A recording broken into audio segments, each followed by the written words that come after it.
പേവിഷബാധയെപ്പറ്റി നമ്മളിപ്പോൾ നിരന്തരം ചർച്ച ചെയ്യാറുണ്ട്. എന്നാൽ മൃഗങ്ങളിൽ പേവിഷബാധയുടെ രോഗലക്ഷണങ്ങൾ എന്തൊക്കെയാണെന്നത് ശരിയാവണ്ണം എല്ലാവർക്കും അറിയണമെന്നുമില്ല.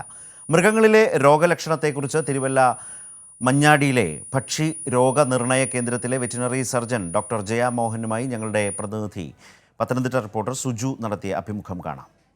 ഇപ്പോൾ നമ്മൾ മഞ്ഞാടിയിലെ പക്ഷി രോഗ നിർണയ കേന്ദ്രത്തിലാണ്. ഡോക്ടർ മഹേഷ് ഉണ്ട്. അദ്ദേഹം വെറ്റിനറി സർജനാണ്. അദ്ദേഹത്തിനോട് തന്നെ ഇതുമായിട്ട് ബന്ധപ്പെട്ട് ചോദിക്കാമെന്നാണ്. സർ, നമസ്കാരം. പ്രധാനപ്പെട്ട ഒരു വിഷയമാണ് ഈ പേവിഷബാധ. അപ്പോൾ പലരും ചോദിക്കുന്ന ഒരു പ്രധാനപ്പെട്ട കാര്യം, എങ്ങനെയാണ് ഇത് തിരിച്ചറിയാൻ പറ്റും? ഇതിൻ്റെ ലക്ഷണങ്ങൾ എന്തൊക്കെയാണ്? പ്രധാനമായും ഇതിൻ്റെ ലക്ഷണങ്ങൾ പല ജീവികളിലും വ്യത്യാസമുണ്ടായിരിക്കും. പശുക്കളിലാണെങ്കിൽ ഉമിനീര് ധാരാളം വരികയും പിന്നെ പ്രത്യേക രീതിയിൽ അമറുന്ന ശബ്ദം, സാധാരണ അതായത് ഒരു ഉടമസ്ഥന് സാധാരണ അതിൻ്റെ ഒരു മൃഗം എന്ത് ശബ്ദമാണ് ഉണ്ടാക്കുന്നത് അതിൽ നിന്ന് വ്യത്യസ്തമായ രീതിയിലുള്ള ഒരു അമറൽ ശബ്ദം കേൾക്കാൻ കഴിയും.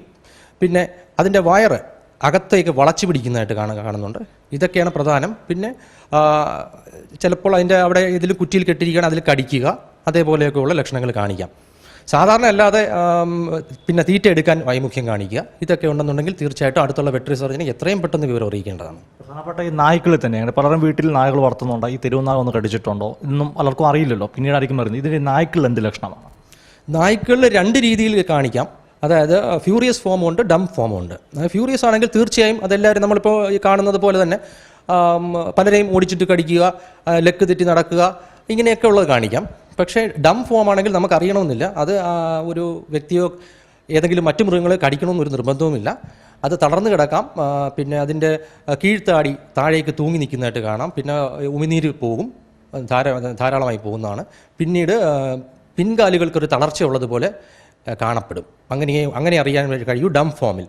അപ്പോൾ അങ്ങനെയൊക്കെയുള്ള കേസുകൾ കാണുമ്പോൾ ഉടൻ തന്നെ വെറ്ററി സർജനായിട്ട് ബന്ധപ്പെട്ട് ബാക്കി നടപടികൾ സ്വീകരിക്കേണ്ടതാണ്. ഏറ്റവും പ്രധാനപ്പെട്ട ഡം ഫോം തന്നെയാണ് അല്ലേ? പ്രത്യേകിച്ചും മറ്റ് സാധാരണ ആളുകൾക്ക് ഈ നായ്ക്കൾ കടിച്ചു എന്നുള്ളതൊക്കെയാണ് വിഷയം.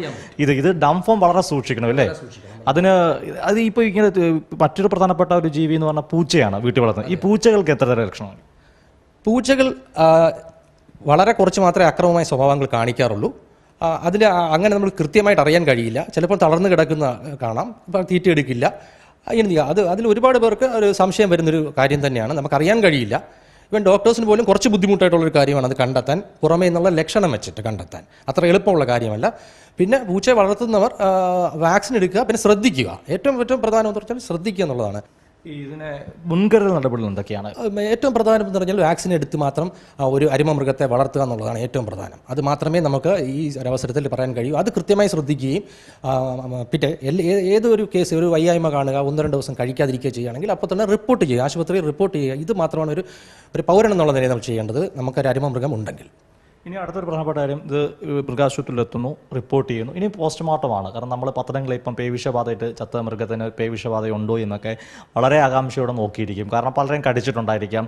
അതുകൊണ്ട് അതൊരു പ്രധാനപ്പെട്ട റിപ്പോർട്ട്. അതിൻ്റെ നടപടിക്രമങ്ങൾ എങ്ങനെയാണ് ഈ ലാബിൽ എത്തിക്കഴിഞ്ഞാൽ?